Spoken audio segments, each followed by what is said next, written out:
யாழ்ப்பாணம் வேலணை பிரதேச செயலாளர் பிரிவிற்குட்பட்ட மண்டைத்தீவு கிழக்கு பகுதியில் நிலை கொண்டுள்ள கடற்படையினர் அப்பகுதியில் உள்ள சுமார் 11 பேருக்கு சொந்தமான 18 ஏக்கர் காணியை ஆக்கிரமித்து அதில் முகாமிட்டுள்ளனர். இந்த படை முகாம் அமைந்துள்ள காணியை நிரந்தரமாக சுவீகரித்து அதனை விஸ்தரிப்பு செய்வதற்கான நடவடிக்கைகளை கடற்படையினர் மேற்கொண்டுள்ளனர். இந்நடவடிக்கையின் முதற்கட்டமாக அந்த காணியை சட்ட ரீதியில் சுவீகரிப்பதற்கான முன்னெடுப்புகளை கடற்படையினர் மேற்கொண்டு வருகின்றனர். இதன் பொருட்டு காணி சுவீகரிப்பிற்கான நில அளவை நடவடிக்கைகளை மேற்கொள்ளப் போவதாக நில அளவை திணைக்களத்தினால் காணி உரிமையாளர்களுக்கு எழுத்து மூலம் அறிவிக்கப்பட்டிருந்தது. அந்த அறிவிப்பின்படி இன்று வியாழக்கிழமை பொதுமக்களின் காணிகள் நில அளவை செய்யப்பட உள்ளதாக அவ்வறிவித்தலில் குறிப்பிடப்பட்டிருந்தது.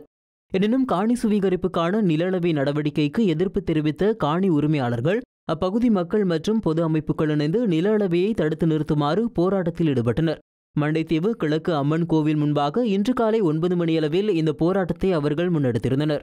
ஒரு அங்குல நிலத்தை கூட படை முகாம்களுக்கு சுவீகரிக்க நாங்கள் அனுமதிக்க மாட்டோம். இது இப்ப அமைதியா இருக்கிற போராட்டம் மக்களுக்கு கொந்தளிப்பாக மாறினால் நிலைமை மோசமாகும்.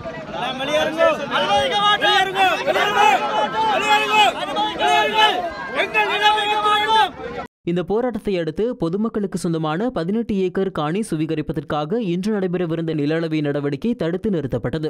காணி சுவீகரிப்புக்காக நில அளவை செய்ய சென்றிருந்த நில அளவை திணைக்களத்தினர் மக்களின் எதிர்ப்பால் நில அளவை செய்யாமல் திரும்பி சென்றதாக எமது செய்தியாளர் தெரிவித்தார். இதன்போது பாதிக்கப்பட்ட மக்கள் சார்பில் தமது காணி சுவீகரிப்புக்கு எதிர்ப்பு தெரிவிக்கும் வகையில் அனைவராலும் கையொப்பமிடப்பட்ட மகஜர் ஒன்றும் அதிகாரிகளிடம் கையளிக்கப்பட்டது.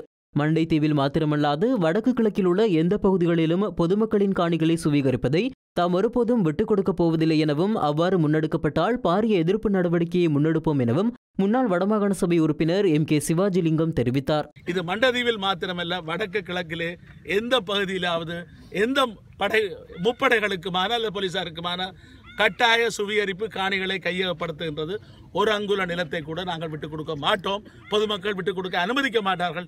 இன்று ஜனநாயகமாக நடக்கின்ற போராட்டங்கள் எதிர்காலத்திலே மிகவும் கிளர்ச்சியாக எழுச்சியாக அரசாங்கம் ஆட்டம் காணக்கூடிய நிலைமைக்கு இட்டுச் செல்ல வேண்டாம் என்று நாங்கள் பொதுமக்கள் சார்பிலே கேட்டுக்கொள்கிறோம்.